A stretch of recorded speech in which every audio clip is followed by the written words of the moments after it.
Retour du foot de sélection nationale, occasion parfaite de tenter un prono sur Unibet, 100 € remboursés sur votre premier pari grâce au lien en description, conditions pour jouer en bas de l'écran. On verra. C'est dans un coin de la tête ou pas? Forcément, je viens d'y répondre, quand on est compétiteur, on vise toujours plus loin, toujours plus haut. Donc voilà, ce sera à moi d'être performant et on verra ce qui se passera. L'équipe, j'espère que vous allez bien aujourd'hui.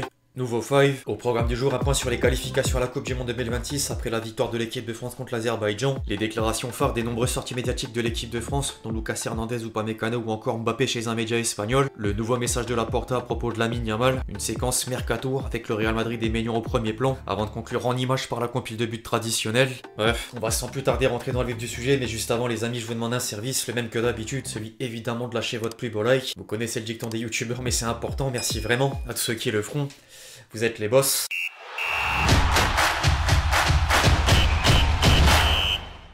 Personne n'avait imaginé un scénario autre qu'une large victoire, même si difficile. D'abord poussif en première mi-temps, hier l'équipe de France s'est imposée devant l'Azerbaïdjan en étant lancée par un coup d'éclat de Mbappé jusqu'à voir Rabiot et même Thauvin buteur en seconde période. Entré en jeu à la 83e minute, l'ancien Marseillais sera parvenu à marquer d'un super enchaînement sur le premier ballon touché plus de 6 ans après la dernière sélection. Les Bleus poursuivent leur sans faute avant d'aller en Islande pour une qualification à la Coupe du Monde 2026. Par contre, le Kicks quitte malheureusement le rassemblement. Victime d'un coup à la cheville droite, la star tricolore est annoncée forfait pour lundi et remis à disposition du Real Madrid. En parlant du Real Madrid, la Casablanca aurait pesté envers le staff des Bleus déjà au courant de la gêne du pied en marge de la trêve internationale. Les dirigeants madrilènes sont surpris d'avoir laissé le joueur français sur la quasi-totalité de la rencontre, de quoi cibler un certain Deschamps. Décidément, les sélectionneurs sont visés par tous les cadres européens. Compréhensible. Bon, une autre source espagnole indique néanmoins que la blessure est plutôt légère, au point même qu'il fera partie du groupe face à Retafe le week-end prochain. Entre temps, l'équipe de France a également perdu Konaté touché à la cuisse. Le défenseur de Liverpool est remplacé dans la foulée par Benjamin Pavard. En dehors de l'équipe de France, sinon, la première salve de match a réservé des surprises, entre plusieurs scores fleuves, avec les victoires des Pays-Bas 4-0 contre Malte, l'Autriche 10-0 contre Saint-Marin, le Danemark 6-0 contre la Biélorussie ou encore l'Allemagne 4-0 contre le Luxembourg, et le faux pas de la Belgique, tenu en échec par la Macédoine du Nord.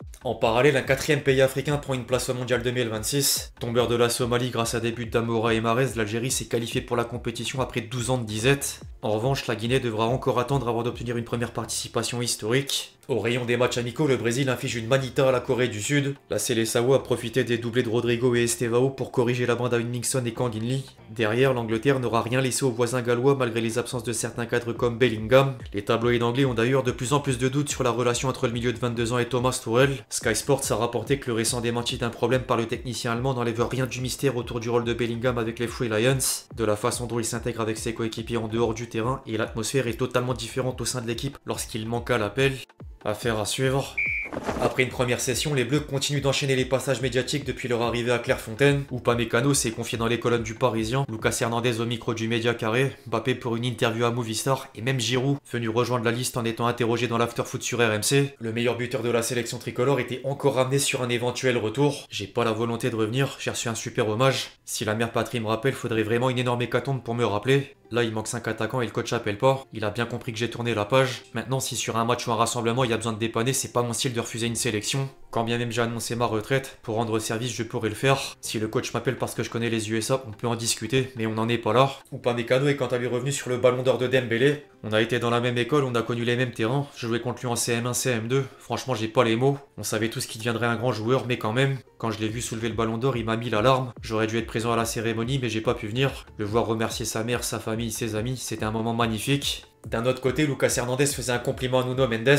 C'est le meilleur arrière-gauche du monde sans aucun doute. Après, je suis quelqu'un qui est déjà habitué à ça. Au Bayern, j'avais Alphonso Davies. Dans chaque club où je vais, la concurrence est folle. Le seul truc, c'est de continuer et d'être performant quand le coach me donne l'opportunité. Faut qu'il sache qu'eux aussi sont en concurrence avec moi. Même si Nuno est le numéro 1, faut qu'il sache que je suis là et que s'il a besoin de moi, je vais être là aussi. On s'entend très bien, on peut jouer ensemble aussi. Moi, je suis quelqu'un qui va jamais poser des problèmes. Au contraire, on est dans une bonne dynamique avec un super groupe, en espérant faire une saison mémorable comme l'année dernière. Derrière, Mbappé s'est exprimé sur la relation avec Vinicius. Deux joueurs célèbres de la même équipe font rendre beaucoup de choses. J'ai une très bonne relation avec Vinicius. Cette année, c'est beaucoup mieux. On a appris à mieux se connaître. C'est un excellent joueur et une personne formidable. On sait qu'on parle de nous pour tout et n'importe quoi, mais nous partageons le même objectif. Aider le Real Madrid Madrid a remporté des titres. Je pense que si nous voulons gagner des titres, nous devons donner le meilleur de nous-mêmes. Je normalise car le jour où j'aurai un problème grave, ce qui je l'espère n'arrivera jamais, je leur dirai que c'est grave. Les gens m'écouteront et comprendront que je pense que c'est grave. Dans la vie d'un joueur célèbre ou d'un joueur du Real Madrid, c'est pas grave. Le Kicks venait également à défendre un rival en la personne de Lamine Yamal face aux critiques. On voit qu'il a une grande passion pour le football et c'est la seule chose qu'il peut pas perdre. Le reste, c'est sa vie personnelle.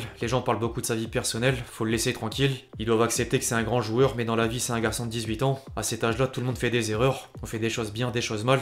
Au final, il aura son expérience, il saura ce qui est bon ou mal pour lui, et il suffit seulement de regarder ce qu'il fait sur le terrain. Le reste n'est pas important si c'est pas grave. C'est la seule chose. C'est un joueur qui a un grand talent et j'espère qu'il va suivre le chemin qu'il veut. Je lui souhaite bonne chance. A noter qu'il s'agit uniquement d'extraits de l'entretien dispo en version intégrale demain soir. En parlant de Lamine Yamal, il fait de nouveau parler du côté de l'Espagne. Laporta a répondu aux questions d'El Chiringuito en ayant l'occasion d'aborder le cas de la pépite de 18 ans. Le président du Barça tient à rester prudent avec le jeune joueur. Lamine est un génie, faut le soutenir, lui prodiguer les meilleurs conseils, mais il est déjà bien plus mature qu'un jeune de son âge grâce à ce qu'il a vécu. Cette célébrité peut le submerger, mais il la gère très bien. À 18 ans, il s'entraîne tous les jours. Il est discipliné malgré sa douleur à l'aine et suit scrupuleusement les consignes du club pour progresser. Faut le soigner. Il s'est ensuite attardé sur Mounir Nasraoui, père de Lamine Yamal. Le père de Lamine est extrêmement passionné et nous devons tenir compte du fait que son fils a 18 ans, que tout ça leur est arrivé très tôt et que ça les dépasse un peu. Il fera des erreurs comme tout le monde et peut-être plus car il est si jeune. C'est un jeune qui se fait aimer. Le principal concerné vient d'ailleurs de prévenir ses détracteurs. Lamine, depuis sa naissance, son père lui dit « Lamine pour le meilleur et pour le pire ». C'est une phrase qu'on répète tout le temps. Je soutiens mon fils, je suis avec lui parce que je suis son père. Quand je quitterai ce monde, il se souviendra de moi. Je suis né pour mourir, pas pour être le chien de qui que ce soit. J'ai besoin de personne, juste de la bénédiction de ma mère. Au moins c'est clair. En parallèle, le Real Madrid pense déjà au mercato. Xabi Alonso aurait informé à Hendrik qu'il sera compliqué d'avoir du temps de jeu cette saison, de quoi remettre la solution d'un prêt en janvier au goût du jour. Aux dernières nouvelles, l'attaquant brésilien veut toujours s'imposer sous la tunique blanche, quitte à être plus souvent sur le banc que sur le terrain. La position peut sans doute changer dans les prochaines semaines. Au-delà du cas Hendrik, le Real Madrid cherche encore un défenseur central. Marca explique que la Casablanca a fixé la condition d'attirer un joueur libre, à l'image de Konaté en fin de contrat avec Liverpool. Le club merengue montre également des intérêts pour Upamecano et Marc Guehi, en plus de considérer Juan Martinez de la Castilla. Jeune mais prometteur. L'autre info de la semaine concerne le gardien de l'équipe de France. La presse italienne stipule que Maignan est convoité par la Juventus devant le blocage d'une prolongation à l'AC Milan. Il serait plus qu'ouvert à une nouvelle expérience en vue de l'été prochain. Affaire à suivre. C'est déjà l'heure de conclure en image avec la compile de buts.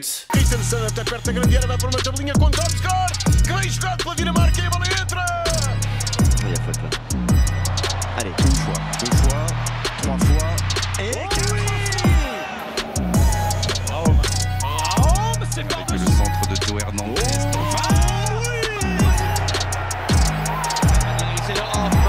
Attention pour l'ancien Toulousain, balle de but, parce que second poteau, ils sont plusieurs. Qui va les provoquer, frapper peut-être.